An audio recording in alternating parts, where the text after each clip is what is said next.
Wearing this dashiki on the first day and being sworn in wearing it is paying homage to the ancestors who made this opportunity possible. How's everybody doing? My name is Anthony Brian Logan, and today we got to talk about one of the two lawmakers in Tennessee who were expelled from the state house due to their role in the recent insurrection at the state capitol in Nashville. Now, we're not talking about Justin Jones, the young man from Nashville who was recently reinstated by the Nashville Council. I'm not sure how that works. Can they reinstate him with no other consequence? Can he be re-expelled? Is there going to be a special election to fill his seat? Different story, I digress. Let's go to Memphis, Tennessee, and speak about Justin Pearson. Now, I put out a tweet talking about this guy's oration style, saying, hey, this ain't 1960 no more. Nobody speaks this way. And I got quite a bit of kickback talking about, oh, you're jealous of him because he speaks so well. You don't speak well. It was powerful. It reminded me of Malcolm X, Martin Luther King. But I was able to see right through it, as were many of you guys. And I have new video to prove that I was right. This whole thing that he was doing with his speaking style, and it was a dark day on yesterday. All that was fake, and it was obvious from the beginning, but a bunch of white liberals and black liberals ate it up because they don't know how the average black person really talks in this country. Now, before I go any further, let's go ahead and get into the first clip. This is going to be the one where you're hearing him giving this 1965 civil rights, Malcolm X, Black Panther type of talk. Then you're going to hear his actual regular speaking voice, and you're going to see why I said the whole thing is fake. And if you want to see these clips in full without my commentary, link, as always, will be in the description. If you're on IG, visit the link in the bio and go to the corresponding article on the website. But without further ado, let's go ahead and roll it. Yes, I tell you, it was a sad day on Saturday. All hope seemed to be lost. Representatives were thrown out of the state house. Democracy seemed to be at its end. Seemed like the NRA and gun lobbyists might win. But oh, that was good news for us.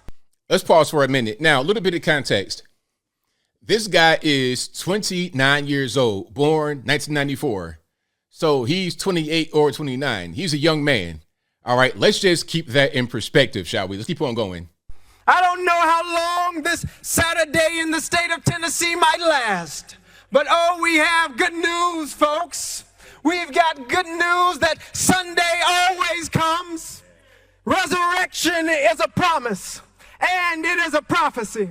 It's a prophecy that came out of the cotton fields. It's a prophecy that came out of the lynching tree. It's a prophecy that still lives in each and every one of us in order to make the state of Tennessee the place that it ought to be. And so I've still got hope because I know we are still here and we will never quit. So this is the general style. Like, this is 1960 civil rights activist. And some said, well, hey, ABL, you know, they still speak like this in churches. What, if you're 75 years old and your name is Willie Earl or, you know, and his wife named Beulah May or something like that, okay, maybe you would speak this way if you are about to be 100 years old, okay? If you were born in the 1930s or 40s, like right past the Great Depression era, yeah, you would speak this way. But not to be 29 years old, coming from a two-parent household. His dad, for full disclosure, is a preacher who went to Howard University. So did he go to Howard to become a preacher? I don't know, but I digress. His mom was a school teacher. Okay, he grew up in a more upper crust type of environment. He would not speak this way at all. And before I go too deep into that, let's roll two more videos. This is him more recently and his dashiki, all right? It's attire. Wearing this dashiki on the first day and being sworn in wearing it is paying homage to the ancestors who made this opportunity possible. It's attire. So this voice right here is nothing like what you just heard right here. Not at all. You go from Malcolm X to regular, normal guy in the suburbs. Now, let's hear a little bit more. This is from, I want to say 2016 to 2018. Okay, a few years back, but not an eternity ago. Again, this is a young man. He's like 29 years old right now today. So this was not that long ago. Hey everybody, I'm Justin J. Pearson, and I'm running for president of BSG. There are a few reasons that we're running this campaign this year. One has to do with representation. How can we represent all voices in a conversation?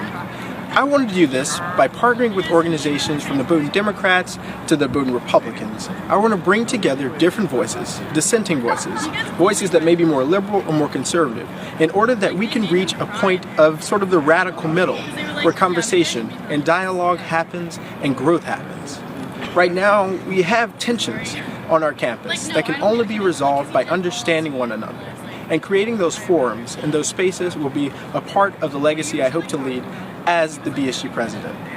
BSG must also work better as a liaison between students and administration.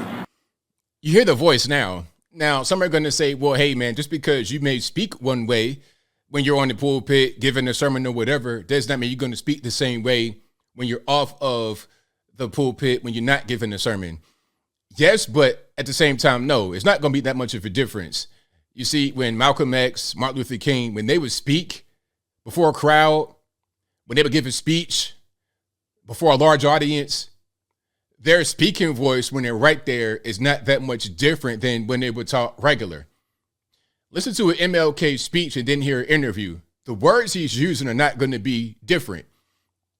He will only just exaggerate his normal voice more once you get on to the pulpit. Same thing, Malcolm X. And really, look at a guy like Farrakhan, okay? He's more fiery and whatnot when he speaks in front of a pulpit, and he's more reserved when he's not.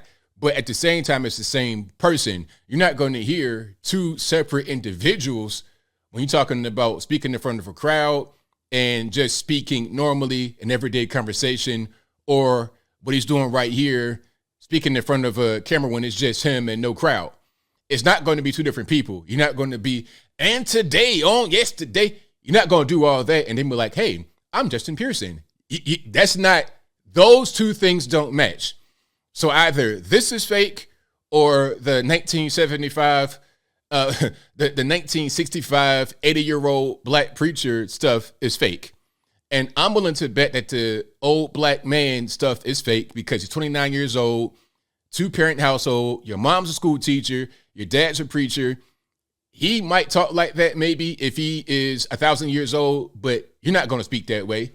The new age guys don't talk like that unless they just decide to. Not working for administration, but bringing the concerns, the values, and the beliefs of students by listening and engaging with the student body to administration. So that's that. You see the difference, right? You see from right here when he was in college, all right, you see that going on, and then you see this guy right here. Okay, you see kind of what's going on. If you ask me, what happened was he decided to go on YouTube, study some of the old civil rights guys, and emulate them. Same thing Barack Obama did. Barack Obama was singing Al Green and stuff like that recently. Not when I say recently, I mean within his adult years, within the past 10 to 15 years. But he grew up in Hawaii, and before that, Indonesia. He was raised by his white mom and his Indonesian stepdad, Lolo Sotoro, in Indonesia. And then he went to Hawaii with his white grandparents. So at what point in time did he decide to become an Al Green singer?